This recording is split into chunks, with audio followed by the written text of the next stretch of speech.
ವಿದೇಶಿ ಹೂಡಿಕೆದಾರರು, ವಿದೇಶಿ ಹೂಡಿಕೆಗಳು ನಮ್ಮ ದೇಶಕ್ಕೆ ಯಾಕೆ ಮುಖ್ಯ? ವಿದೇಶಿ ಹೂಡಿಕೆದಾರರ ವರ್ಗಗಳ ನಡುವಿನ ಮುಖ್ಯ ವ್ಯತ್ಯಾಸಗಳನ್ನು ಸರಳಗೊಳಿಸಿ ವಿವರಿಸುವ ಪ್ರಯತ್ನ ನಂದು. FDI, ಫಾರಿನ್ ಡೈರೆಕ್ಟ್ ಇನ್ವೆಸ್ಟ್ಮೆಂಟ್ ಅಂದರೆ ವಿದೇಶಿ ನೇರ ಹೂಡಿಕೆ. FPI, foreign portfolio investment. FII, foreign institutional investors, ವಿದೇಶಿ ಸಾಂಸ್ಥಿಕ ಹೂಡಿಕೆದಾರರು. ಇವು ಭಾರತಕ್ಕೆ ಬಹಳ ಮುಖ್ಯ.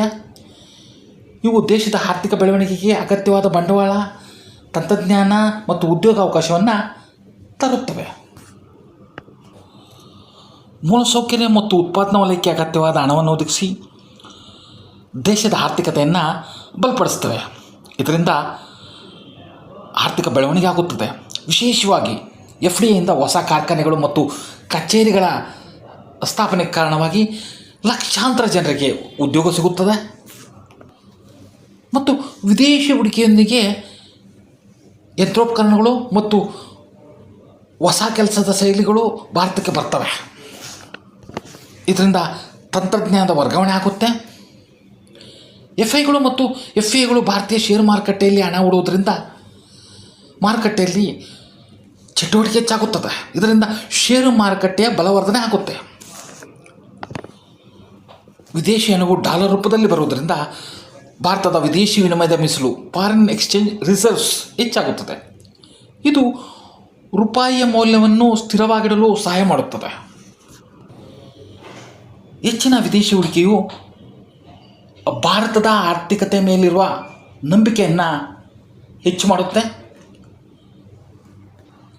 ಜಾಗತಿಕ ಮಟ್ಟದಲ್ಲಿ ಗುರುತಿಸುವಿಕೆ ಆಗುತ್ತೆ. ಈಗ ಇದರ ಪ್ರಮುಖ ವ್ಯತ್ಯಾಸಗಳನ್ನು ಹೇಳ್ತೀನಿ, ಗಮನವಿಟ್ಟು ಕೇಳಿ.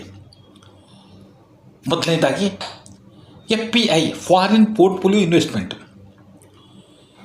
ಇವರು ಇತರ ದೇಶಗಳ ಹಣಕಾಸು ಆಸ್ತಿಗಳಲ್ಲಿ ಹೂಡಿಕೆ ಮಾಡುವ ವ್ಯಕ್ತಿಗಳು ಮತ್ತು ಸಂಸ್ಥೆಗಳು. ಇವರ ಹೂಡಿಕೆ ಸ್ವರೂಪ ಹೇಗಿರುತ್ತೆ ಅಂದರೆ, ಇವರು ಪ್ರಮುಖವಾಗಿ ಷೇರುಗಳು, ಮ್ಯೂಚುವಲ್ ಫಂಡ್ಸ್, ಬಾಂಡ್ಸ್, ETFಗಳಲ್ಲಿ ಮಾಡುವ ಹೂಡಿಕೆಗಳು.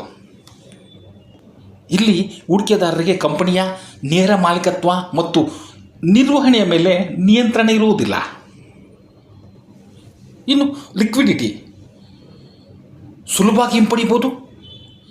FPIಯನ್ನು ಹಾಟ್ ಮನಿ ಎಂದು ಕರೆಯಲಾಗುತ್ತದೆ, ಏಕೆಂದರೆ ಮಾರುಕಟ್ಟೆಯಲ್ಲಿ ಏರುಪೇರಾದಾಗ ಹೂಡಿಕೆದಾರರು ಈ ಹಣವನ್ನು ಬೇಗ ಹಿಂಪಡೆಯಬಹುದು. ಇದು ವಿದೇಶಿ ನೇರ ಹೂಡಿಕೆಗಿಂತ ಅಂದರೆ FDIಗಿಂತ ಹೆಚ್ಚು ಚಲನಶೀಲವಾಗಿರುತ್ತೆ. ಇದರ ಮುಖ್ಯ ಉದ್ದೇಶ ಕಂಪ್ನಿಯನ್ನು ನಡೆಸುವುದು ಅಥವಾ ನಿರ್ವಹಿಸುವುದಲ್ಲ, ಜಸ್ಟ್ ಅಲ್ಪಾವಧಿಯಲ್ಲಿ ಲಾಭ ಗಳಿಸುವುದು.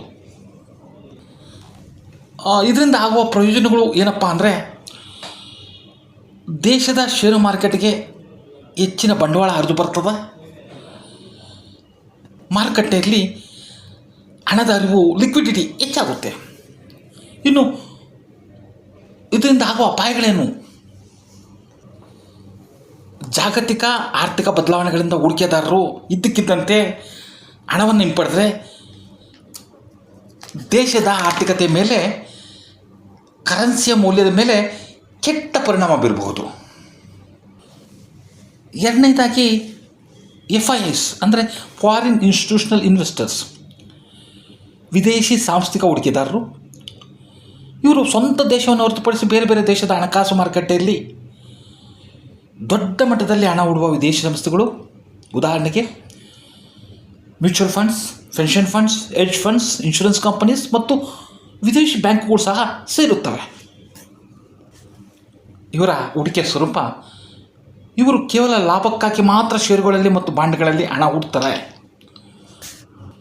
ಇನ್ನು ಮಾರುಕಟ್ಟೆ ಮೇಲೆ ಹೇಗೆ ಪ್ರಭಾವ ಬೀರಬಹುದು?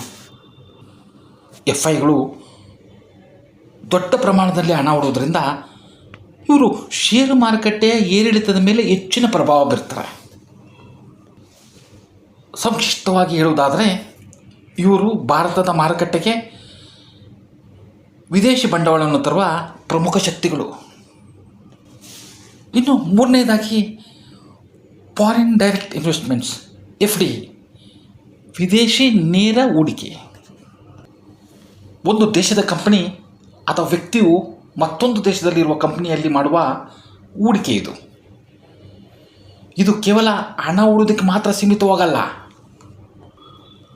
ಆ ಕಂಪನಿಯ ನಿರ್ವಹಣೆ ಅಥವಾ ಕಾರ್ಯಾಚರಣೆ ಮೇಲೆ ನಿಯಂತ್ರಣ ಒಂದು ಉದ್ದೇಶವನ್ನು ಹೊಂದಿರುತ್ತವೆ. FDIನ ಪ್ರಮುಖ ಅಂಶಗಳು: ಸಕ್ರಿಯ ನಿಯಂತ್ರಣ. ಹೂಡಿಕೆದಾರರು ಕಂಪನಿಯ ನಿರ್ಧಾರಗಳನ್ನು ತೆಗೆದುಕೊಳ್ಳುವಲ್ಲಿ ಪ್ರಮುಖ ಪಾತ್ರ ವಹಿಸ್ತವೆ. ಇವರು ಕೇವಲ ಲಾಭಕ್ಕಾಗಿ ಮಾಡುವ ಅಲ್ಪಾವಧಿ ಹೂಡಿಕೆಯಲ್ಲ, ಬದಲಾಗಿ ದೀರ್ಘಕಾಲದವರೆಗೆ ವ್ಯವಹಾರವನ್ನು ಬೆಳೆಸುವ ಗುರಿ ಇವರದಾಗಿರುತ್ತೆ. ಹೂಡಿಕೆ ಜೊತೆಗೆ ಹೊಸ ತಂತ್ರಜ್ಞಾನ, ಕೌಶಲ್ಯ ಮತ್ತು ಜ್ಞಾನ ಕೂಡ ಆ ದೇಶಕ್ಕೆ ಹರಿದು ಬರುತ್ತೆ. ಉದಾಹರಣೆಗೆ, ಅಮೇರಿಕದಿಂದ ಒಂದು ಕಾರು ತಯಾರಿಕಾ ಕಂಪನಿಯು ಭಾರತದಲ್ಲಿ ತನ್ನದೇ ಆದ ಹೊಸ ಕಾರ್ಖಾನೆಯನ್ನು ಸ್ಥಾಪಿಸುವುದು, ಅಥವಾ ಇಲ್ಲಿನ ಯಾವುದಾದ್ರೂ ಕಂಪನಿಯ ಹೆಚ್ಚಿನ ಪಾಲುದಾರಿಕೆಯನ್ನು ಖರೀದಿಸುವುದು, ಇದು ಫಾರಿನ್ ಡೈರೆಕ್ಟ್ ಇನ್ವೆಸ್ಟ್ಮೆಂಟ್ ಎನಿಸ್ಕೊಳ್ತದೆ. ಇನ್ನು FDIನ ವಿಧಗಳು: ಗ್ರೀನ್ಫೀಲ್ಡ್ ಇನ್ವೆಸ್ಟ್ಮೆಂಟ್, ಅಂದರೆ ವಿದೇಶದಲ್ಲಿ ಹೊಸದಾಗಿ ಉದ್ಯಮವನ್ನು ಪ್ರಾರಂಭಿಸುವುದು. ಮರ್ಜರ್ ಆ್ಯಂಡ್ ಅಕ್ವೈಸಿಷನ್ಸ್, ವಿಲೀನ ಮತ್ತು ಸ್ವಾಧೀನ, ವಿದೇಶದ ಕಂಪನಿಗಳನ್ನು ಖರೀದಿಸುವುದು ಅಥವಾ ಅದರೊಂದಿಗೆ ವಿಲೀನವಾಗುವುದು.